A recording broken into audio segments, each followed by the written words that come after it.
Hi, welcome back to the PhD Wisdom Talk. Today is 15th of October 2021 and I'm going to take you through the problem statement development. Problem statement development and let's see what we have. First, problem statement. The thesis normally flows from the problem statement. So the problem statement is like the heart of the study. Today is 15th. And if the problem is too big or too vague, it will be difficult to scope out a purpose and it would not be easily manageable. So you need to be careful. So the problem statement should do four things. Number one, it should specify and describe the problem within a given appropriate citations that you choose. Number two, it should provide evidence of the problem's existence. So you need to gather evidence to really press hard and say that yes, this is a problem, and explain the consequences. What if this is not studied, or this problem is not solved? Number four, identify what is already known about the problem and what should be known. So these are the four things that normally we look for when we are writing a problem statement. So what is a problem? Let us see first. A proper problem can be defined as a specific, evidence-based or a real-life issue faced by certain people or organization that have significant negative implication towards the involved party, whether they are organization, they are people, and so on. And when I say organization, it can refer to firms, it can refer to NGOs, and sometimes it can also refer to units, family units. The specific that I mentioned just now, it refers to the scope of the problem, which should be sufficiently manageable and focused. Otherwise, you're going to have tough time in conducting a study. An example of a proper, specific and evidence-based real-life problem is this. Only 6% of the CEOs in Fortune 500 companies are women. A study conducted, leadership study in 2019. So very specific. 6% of the CEOs in Fortune 500 companies are women. So meaning to say there are big gap between male and female. Evidence-based. Evidence-based here means that the problem is well documented by recent research findings, evidence, very well documented, and published, cited, and so on. Quantitative evidence is generally preferred when you're talking about evidence-based. Why? Because quantitative evidence can be generalized. The facts can be generalized. It can be applied generally. While qualitative evidence is in the form of conclusion and may not be able to be generalized to a large population. So, preferably when you are looking for evidence-based, look for quantitative evidence. An example of a quantitative evidence is like you look for numbers, quantifiable. Like just now I said 6% of the CEOs are women. So that's very good. A qualitative evidence, when you talk about like experience, people's experience, being a manager, very qualitative. And normally these are opinion-based statements written on concluding a study. Now let's look at the consequences. Consequences are negative implications experienced by a group of people in organization, profession, or industry as a result of a problem. Look at this. Burnout stress, continues to affect women more than men during the COVID-19. A study that was published, Women in Workplace 2021, McKinsey. So look at it. You can see that the overall percentage as compared to men and women are more burned out. more than 40% as compared to men, maybe about 35%. Yeah.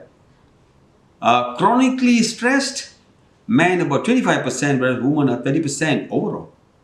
Yeah. So here, these are the consequences. The negative effects should be of a certain magnitude. When I say magnitude, look at the degree. Look at the degree, the percentage of burnout, the percentage of chronically stressed and exhausted.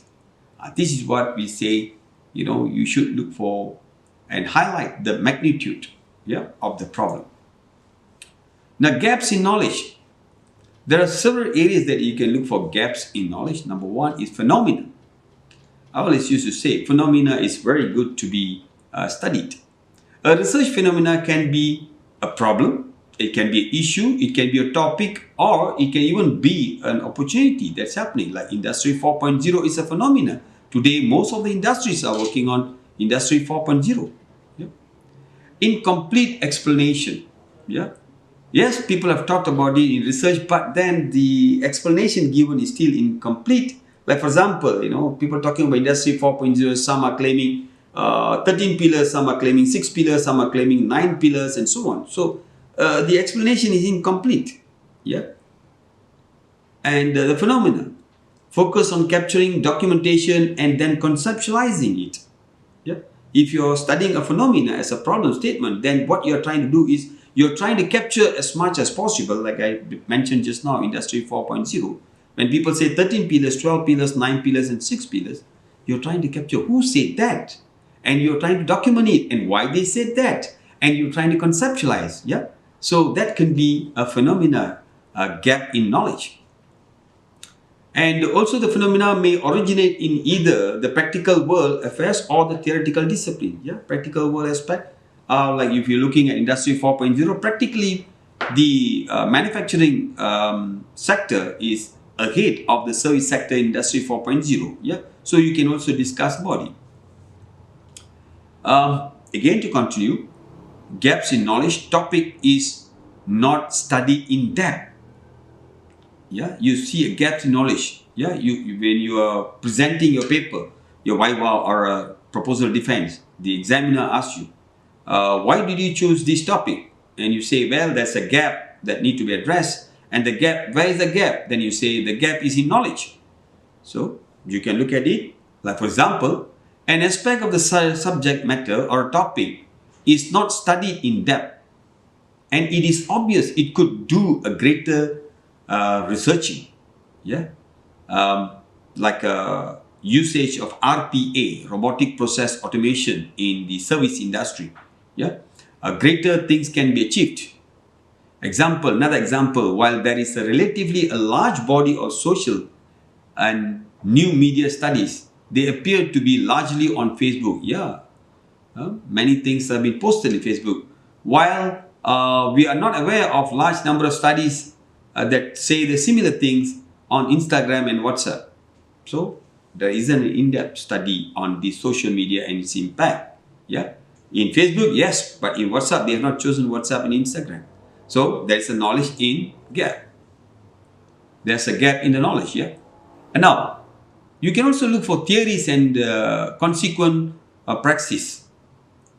The theory and consequence praxis in the subject area, like for example, discipline is outdated. The core principles and paradigm do not align with the current trends. Yeah. Example, our educational policy today appears to be largely based on the 19th century, that is using carrot and stick, memorize, repeat back, and then during exam you take it out. That is the conventional. But today the modern science is telling us that the conventional method is outdated. Why? Because the dynamic world that requires adaptive and creative and innovative use of knowledge. So the approach should be different in education. So this is what we call as theory and consequence of praxis. Yeah, you can also address this as a knowledge gap. Yeah, and put it as a problem statement for you. Now, gaps in knowledge. Another one more area is a theory in chaos and strife, where a substantial number of authors and scholars, on a particular given subject, yeah, disagree and are in conflicts. Yeah? For example, when you talk about logistics and supply chain, there are still people talking and saying that, hey, logistics is equal to supply chain. Yeah, there are some. Yeah. And there appears to be no common ground. Yeah. Then there is a lacuna. Yeah.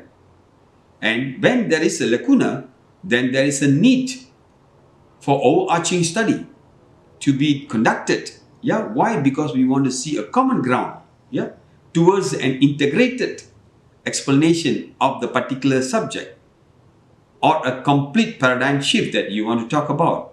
So this is called gap in knowledge, a theory in chaos and strife. Again, the next one is gaps in knowledge, looking into significant questions that cannot be answered in research. Now, when a significant question cannot be answered by the existing body of knowledge, there is a fruitful lacuna to be explored. Now, again, lacuna means gap to be explored. For example, there seems not to be clear answer yet as to why customer service function in organization continue to be considered as support activities in the value chain as compared to the primary activity. While customer acquisition and retentions are important for the bottom line performance of a firm, and that result makes a big difference. So this is what we call significant question that cannot be answered. Next is dominant scholars. It is very obvious in most of the disciplines in business and management. Yeah, one particular dominant scholar, yeah, is often cited, where they appear to be only, this guy coming up in the field again and again. Nobody else dominates it. Yeah, there are one or two out there, but they are not dominating. Yeah, so then there is a gap in knowledge. Now, gaps in knowledge, where you find dominant scholars. One dominant scholar only in a field or a subject matter. For example, you talk about supply chain, Sunil Chopra is the dominant scholar. You talk about marketing, then it is Philip Kotler. You talk about quality, Edward Giron is a guy. Similarly, and Michael E. Porter in strategy. When there appears to be only one dominant authority, the tendency in a field, a lacuna exists. Meaning to say there is a gap. And you can explore the gap by bringing in new voice, new conception, or a new approach. Why? Because the landscape is keep on changing. Now, this seems to be the situation now in the study of marketing, where Philip Kotler is often mentioned. Yeah. Now, let's look at what is a gap in literature. The gap also considered as the missing piece or pieces in the research literature in the area that has yet to be explored or underexplored today. This could be the population sample, the size, type, location, all these are contextual. A research method, an approach that has been taken, the data collection method, or the analysis that conducted, or other variables or condition where you can bring in mediator and moderator, and then you can address it as another gap in literature. Yeah. For example, the technology acceptance model, you want to apply it in Industry 4.0. Yeah. The 9 pillars, and then you bring in the TAM model and say, well, accessibility and ease of use is another mediating variable. Yep. Again, to continue, a gap is a unified space. For example, in mathematics or statistics, when you think of a gap, then you're looking at within the larger question of which there is no data. Yeah. So inadequate to draw some conclusion because there's some data which is missing, so you're not able to draw a conclusion. So again, that can also be a gap. In other words, you explore gathering data and constructing, developing theories, and then actions one might take after identifying the gap. It is common for research papers to include a section future work. You look at any published paper, you can see future work. Yeah. In addition to the questions that the researcher has identified, while remaining focused on the question of the reported research, there are still something that the author has claimed that future works can focus on this area. Now let's look at this. Sometimes you come across great examiners who always challenge you in your Viva, yeah? Or in your proposal defenses. Your paper, is it your problem statement, are you trying to address a research gap or a knowledge gap? Look, a knowledge gap is that which needs to be filled by new research, either because we know little or nothing. That is called knowledge gap. For example, if the relationship between the use of social media and intelligent creation has not been established in literature, it portends a knowledge gap. The research gap, however, is the gap between the discovery of the particular knowledge I mentioned just now, relevant to the practice, and it takes time to put that information into the practice of in the given field. So do you see that? The difference between the research gap and the knowledge? Yeah. It is the time between the discovery of the knowledge and relevant to the practice is called research gap. For example, supply chain managers are still not convinced with the green supply chain. In knowledge, they already produce green supply chain. What is green supply chain? Oh, people have published, people have claimed that. But still, some supply chain managers are still not that convinced of the green supply chain as a competitive advantage for their business. So that is the research gap. Yeah. Now, writing a problem statement. It is helpful to begin the problem statement with a sentence. Yeah. The problem to be addressed through this study is blah, blah, blah, blah. Yeah. So I'm going to take you through a 3-paragraph writing a problem statement. In paragraph number 1, you can talk about a problem, yeah, which is going to be evidence-based within your field. Yeah. And then elaborate. Don't just give citation, just keep silent. Elaborate that specific particular problem, yeah, really needs to be investigated. And cite evidence. Emphasize also on timeliness of the problem. When the problem was first discovered, and then is it keep on prolonged by many authors have claimed the same thing, but then try not to go beyond 5 years. Yeah. Identify the negative consequences that are occurring as a result of the problem. All these things you put it in paragraph number 1. Now moving to paragraph 2. Yeah. Write a paragraph 2 by explaining the consequences of not solving this problem. In paragraph 1, you talk about what is the problem. And in paragraph 2, talk about the consequences if this problem is not solved. Who will be affected? How they will be affected? How important is it to fix this problem? Like for example, you can even talk about what industry will be affected, yeah, or what function in a department will be affected. How will be they affected? And how important is it to fix the problem? Yeah. So these are things that you can talk in your in your paragraph 2. Again, your examiners will want to see the research-based citation for all this. And you say, well, the service sector will be affected. Yeah. Then you need to cite. You just cannot keep silent. You cannot put your opinions. Yeah. You have to give citations. And if possible, give some statistics to indicate the negative implications. Like just now we talked about the woman manager. Yeah. So there are some statistics to it.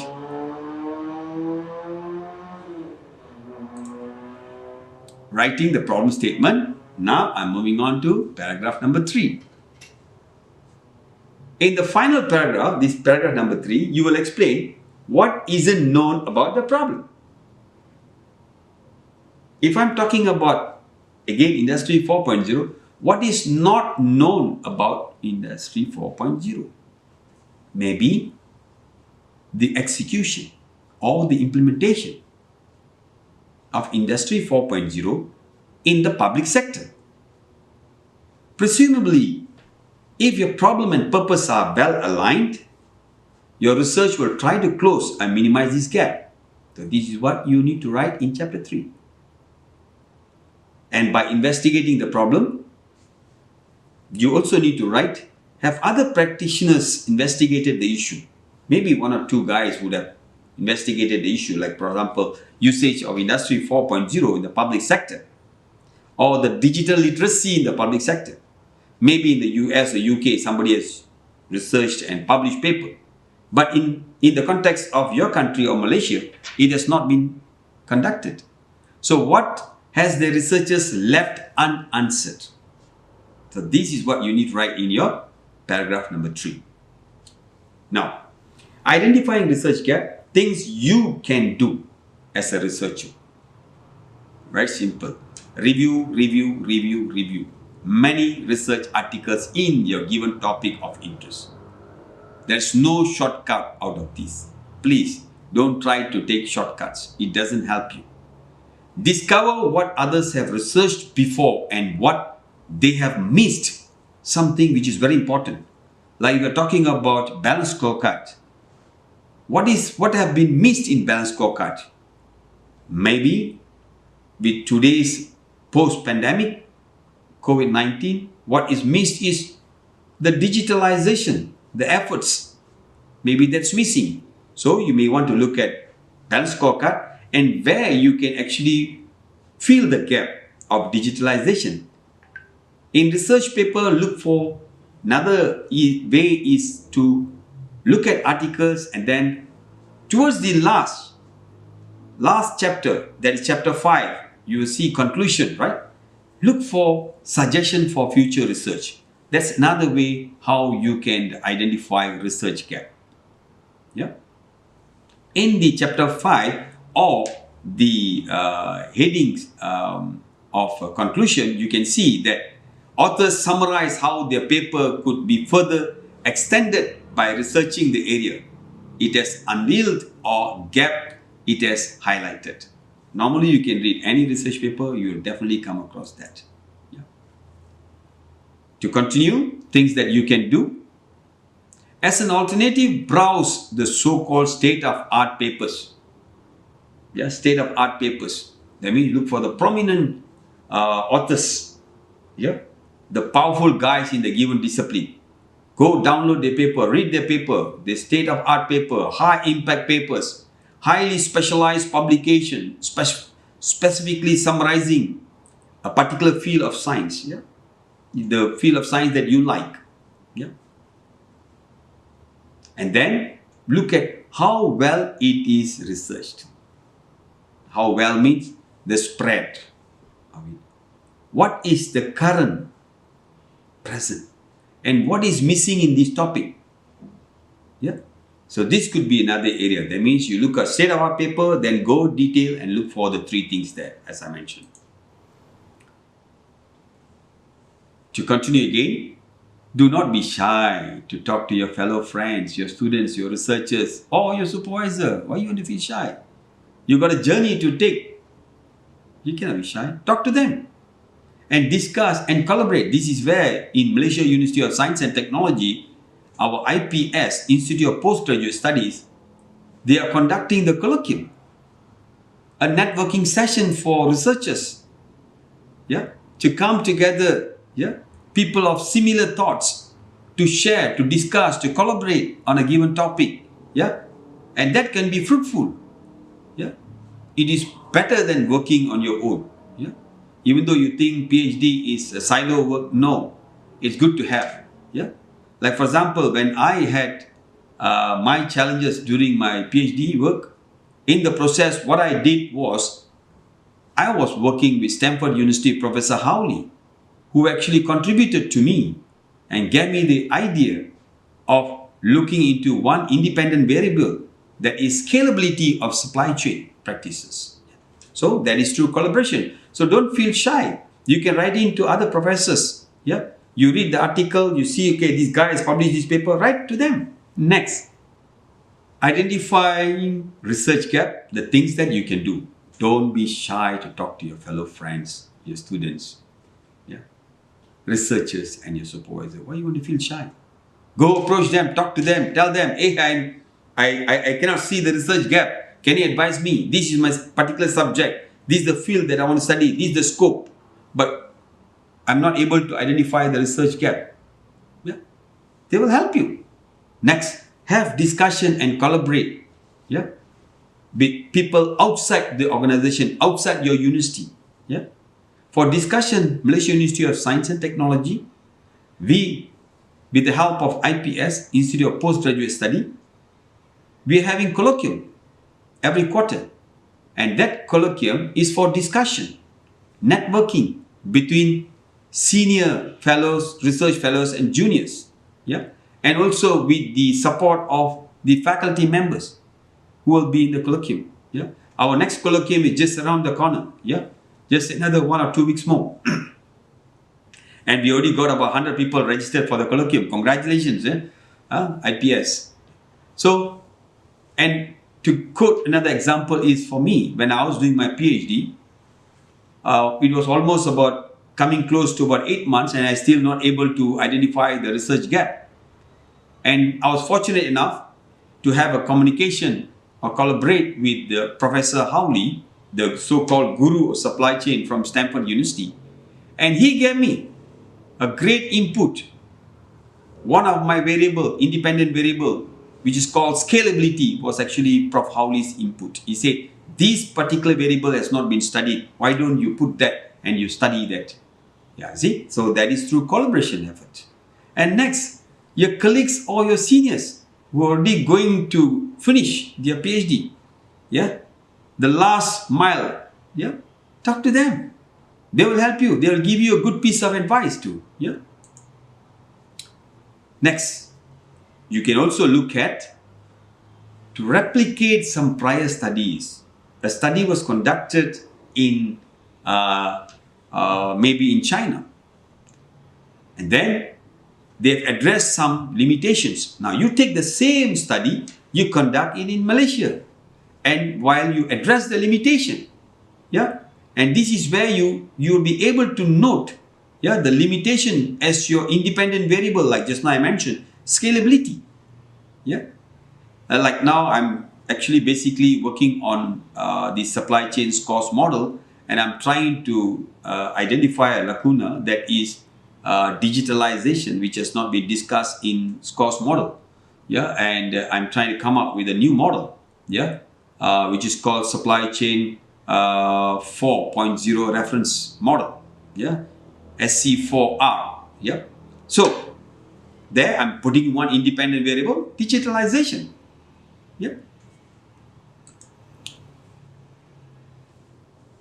Also, you can look for control extraneous variable to explain some conflicting findings. You look at one author, he has got finding A, another author got finding B. Yeah, one guy got found X, another guy found Z, but the subjects are same, so they are conflicting between one another. So now you can also fill in the gap, yeah, and trying to understand and then study what is actually missing, why this conflicting is happening. By maybe you want to put in a mediator or putting in a moderator, yeah. So this is another way how you can also look at your identifying your research gap. Yeah, replicate, that's okay. Replicate the previous study. Yeah, but then you have identified one variable in order to determine and account for the conflicting in finding. You publish that. That's acceptable. Yeah. Now let's look at steps in identifying the gaps. We have discussed a lot about the gaps. Yeah. What are the steps? Number one, identify your key motivating issue or question. Yeah, and when you sign up for a PhD, yeah, you need to have something in mind. Yeah, what actually I'm going to investigate. So what is the motivating issue? What is the motivating question that you have in mind?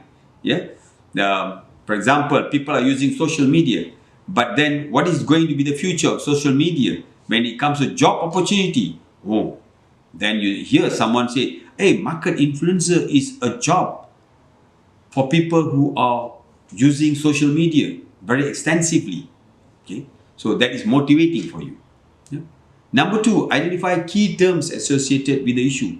If we talk about efficiency, not just only efficiency, but look at the key terms associated with efficiency. Resources, utilization, yeah, Review literature, searching the key terms, and then identify relevant publications. Look for publications which are strong, yeah, high impact factor publications, yeah. Look for ISI, yeah, those are good, yeah. Review the literature cited by the key publication, which you locate, yeah, earlier. Look at it, review them, critically review. Don't just review like flat taste. You should be able to review it critically. Identify issues that has not been addressed by the literature relating to your critical motivating issue that I've said earlier. Yeah. Now, here I'm giving you some tips on phrases that might help you. Yeah. In your study, you can signal to the reader that there is a gap because by saying things like, this has not yet been clarified. Yeah. And other phrases like, this has not been studied or reported.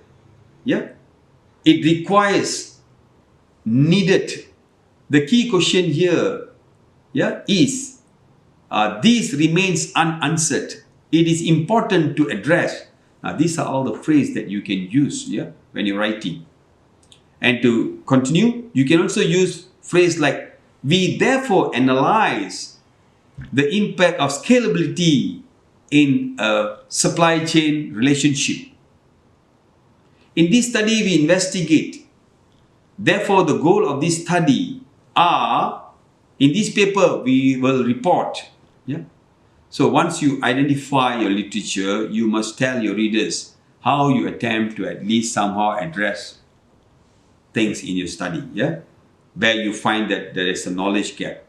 Therefore, you can use all these phrases to fill in your gap or to indicate the readers that this is how you're going to fill in the gap. Again, some complete with some examples, phrases with examples. In this paper, we will report the investigation of the effects of balanced scorecard guided by organization. We also report the effects of four perspective focused organization and its use to drive sustainability. The purpose of this paper is to quantify the long-term impact of firms' resources investment on sustainability. In this work, we address the issue of twin threats, lives and livelihoods, and how organizations can prepare for the next normal.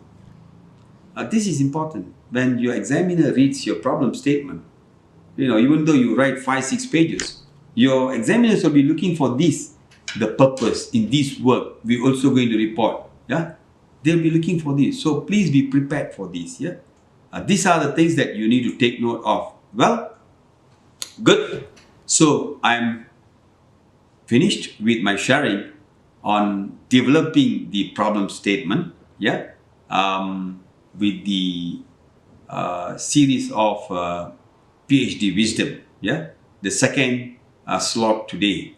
And here now I open it up for Q&A. If you have any question, please post it. Yeah, please post it in the discussion chat box, and I will be happy to take your questions through. Thank you.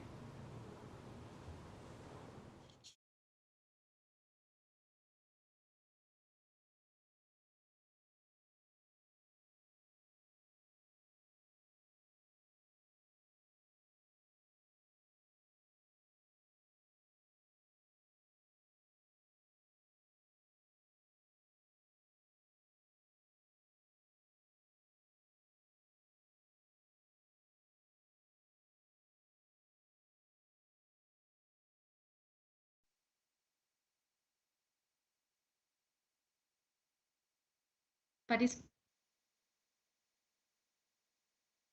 that was a fruitful and informative session. So participants, I believe that you know what is the difference between knowledge gap and also methodological gap and also research gap. Yeah. So you will be able, we believe that you will be able to write more or explain here in your research about this research gap, methodological gap, and also knowledge gap. Yeah. So ladies and gentlemen, if you have any questions, kindly post blog. Okay, I will just share the link here. We have Must IPS blog. Let me, yeah, I can see that some of you have posted the question here. That's very good. You will get personalized answer from Prof. Premier. So let me share the link for our Must IPS blog. Okay, this is the IPS blog link. You can go to this blog and post your questions here. So Prof, questions here, right? Okay, let me share my screen. We have here. Okay, this is our Must IPS blog. You see we have this PhD Wisdom Talk Series 2. Okay, you click here and you can post your questions here, right? So we have many other informations, and today we have posted this sample size determination for categorical and continuous data. This information will be helpful for your research, yeah? So with that, I will also post the feedback form link for Wisdom Talk, PhD Wisdom Talk Series 2. You can submit your feedback form, so that will be easier for us to provide the e-certificates. Yeah, we need your name and ID, yeah, email ID. Okay, so with that, this is the Google form link. So if you have questions, please, yeah, please post your questions on the blog. For sure, your questions, okay? And with that, ladies and gentlemen, thank you very much for your participation. We hope to have Prof. Prem virtually in the next session, right? PhD Wisdom Talk Series 3. And we look forward to seeing you in that PhD Wisdom Talk Series 3, yeah? So thank you to IPS team and also the IT team, Mr. Hafiz and Mr. Feroz, for making this event possible today, right? And ladies and gentlemen, thank you again, and have right. Thank you so much.